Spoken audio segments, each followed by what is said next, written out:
the silent auction and the closing of the poster contest. I want to just give you an example. That beautiful prairie chicken that's been crocheted, there was a similar one done in the UK that was a starting bid of $1,500. So she's been very generous here. I do hope that beautiful piece of art gets bidding on that.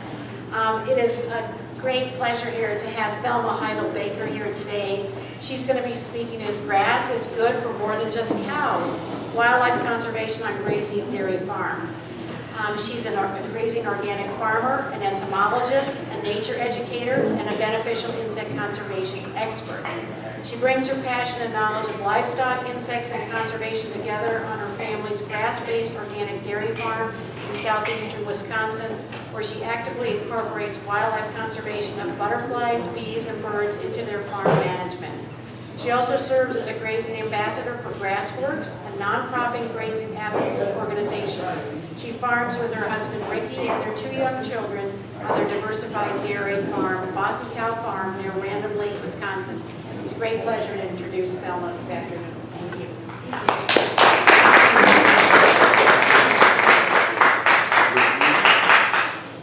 Thanks. I love the enthusiasm here. Thank you everyone for having me today. I really appreciate being here. And I love the order of the presentations this afternoon because it's absolutely perfect with what I'm going to talk about. Because I was actually kind of wondering how I was really going to tie this in with what was going on here today with the prairie chickens, but I've seen my segue has been completely set for me by talking about managed grazing for the prairie chicken habitat areas, and then Karen talking about the pollinators. And I'm just going to kind of keep rolling with that because I come to this for talking about conservation and agriculture and farming and how it's something that we can't ignore because I'm curious here, I know nobody else here said that they were a farmer except for me, but who of you here has like a direct connection with a farm? Either you're from a farm or somebody in your family still has a farm. Okay, so there's a few.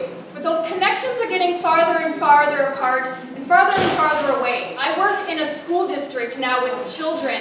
The other day I was teaching them about making maple syrup and I asked them where they get their food from. I was hoping somebody would say a farm. Everybody else came up with Piggly Wiggly or Woodman's or whatever, and I couldn't get them to that connection of where their food is actually coming from. So this connection with agriculture and this connection with conservation is something that we really need to think about.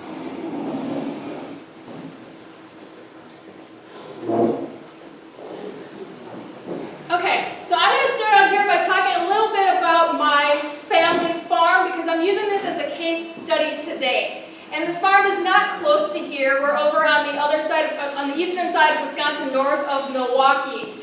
But because that's kind of my base and it's kind of my way to really think about these big conservation and farming questions, I wanted to show this of what's going on there. So this is our farm. This has been in my family I'm the 3rd generation, my kids are the 4th generation on it now. My husband and I took it over a couple years ago from my parents. I never thought I'd be on the farm with my family, full-time farming, but here we are because we had little kids and we felt like this was a really important piece for them growing up to know where their food is coming from, how it's raised, and all the good things that come with living outside in nature and with animals. These are the ladies. These are the ones that really keep our business going. These are our cows. And as you can see, they are out on grass. And this is what we do, is our cows are out grazing for the entire grazing season, which has not started yet because winter showed back up again. But this is what our cows are doing all summer long. And it's really important because it's a great way for us to do a very sustainable living as well as taking care of a lot of wildlife that's out there also. These are some of the 2-legged creatures on our farm, including myself. So we've got lots of 4-legged and lots of 2-legged creatures. The little 2-legged creature there also has a little brother. They are one of the biggest motivators for why we do what we do. Trying to give them a really safe, protected environment, free of chemicals, free of pesticides, giving them the best food possible that we can give them, as well as just a great learning experience. And this is a kind of map of my family farm. We have our farm divided up into pastures, into fields, which these are historically different fields that were used for crop farming, for corn, for soybeans, and things like that, they've all been returned back to perennial pastures.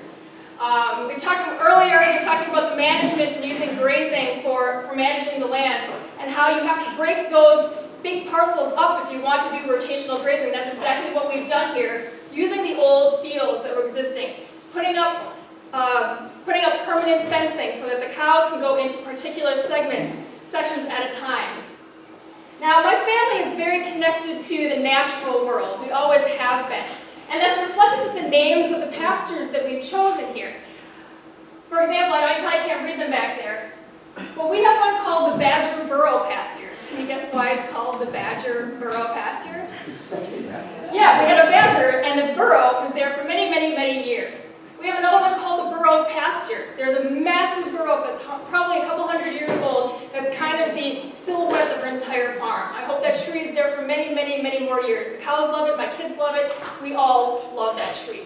So that kind of gives you an indication of what we're thinking about on our farm, that a lot of those natural elements also come into play with what we identify with. That it's not just the livestock that we are focused on, it's also a lot of those other elements as well. But I want to take one step back here. Again, I said I'm trying to connect agriculture, farming with conservation. So I'm showing here a map of the United States. And even if you can't see the specifics of it, you can probably see the dark green areas, which are in the middle of the country here. So this is a map of the acres of land in farming.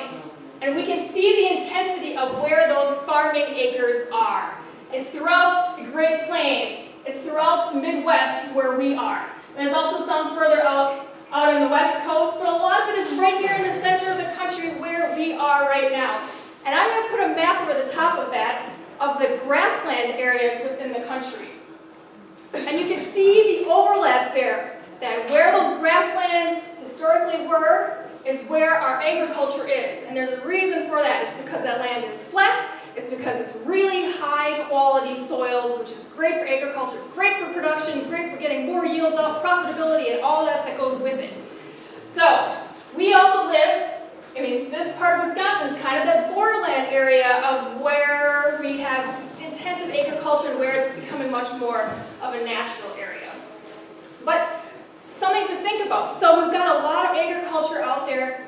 How can we use that to also support all of the wildlife that has lost habitat, lost places to live, because we put it into agriculture production for whatever crops they may be. And we know that the agricultural impacts to our natural resources and to the broader landscape, are not trivial. Anybody tell me what this is? Dust storms. Yeah, it's the Dust Bowl, it's the dust storms. And I should have picked some pictures that are recent because I was up in New Mexico last year, and the day after I was there, they had a massive dust storm that looked just like this. So these things are historical, but they're also happening in other parts of the country. And I know they were just talking about how the snow, I didn't notice the snow being brown in our part of it. Did anybody else notice the snow being brown? Yes. That dust that's coming up from Texas that's being carried in the wind. It's the same idea of this soil that's being lost and moved around the country because it's loose, just like that. And that those impacts can be far-reaching. So you can see this is the watershed from the Mississippi River, and we've got that big dead zone that's down in the Gulf of Mexico. We get all this nutrient runoff, pesticide runoff, even just erosion that's happening, and it's ending up in the Gulf of Mexico and having really detrimental effects. Thousands of miles from here, but still being impacted by everything that even happens up here. So, I'm going to go back to my farm, because again, I'm using that as a case study. What we need to do is find a management system for agriculture that works with our natural resources, that works with our environment, that also works with providing the food resources that we need and what we're trying to get from agriculture itself. These are my cows out on our pastures. There are a couple of benefits, there are many benefits actually from doing it this way. We don't have any soil that's being exposed out here. We've got the cows eating a really diverse diet that makes them be really healthy, which in turn allows us to have milk and meat that's really high quality. We run a grass-based organic dairy farm. We do that because we have really high quality feed that we can do. The animals benefit from it. We can sell our crops at a premium. We can sell our products at a premium price. This is managed grazing. Managed grazing is a flexible strategy that keeps animals on the land to manage and improve the grasslands. Notice it's not just about the livestock, it's also about the landscape, it's about the land itself. Benefiting the land that can benefit the livestock, whether they be cows or whatever they may be. It's a system that works with one another to benefit many, and wildlife can be a part of that. There are many different pieces and players to this. So if you're not familiar with what managed grazing is, or adaptive grazing, there's actually a poster over there, back there, rotational grazing, if you want to look closely. I want to walk you through it because I realize we hear about it, but we may not know exactly how it works and how it functions. So this is just one kind of schematic to show. This is like the yard, the house, and the garage of a house. They've got a property here. Maybe it's not too big. But in order to do the grazing, they divide up their pasture areas. So this is all in some kind of pasture, plenty of pasture. They divide it up into these different sections. And the idea is to let the livestock stay in one area for a certain amount of time, and then you move them off of it into another area. And you keep doing that to rotate them because you have to get the animals off of it. Otherwise, they trample it, they overgraze it, the plants can't grow back. When the plants can't grow back, they're not taking care of the soil, everything just gets kind of degraded after time. But if we can start moving the animals, it's just better for the animals, the quality of the feed, for the sustainability of the overall landscape as well. So we want to move them from pasture to pasture.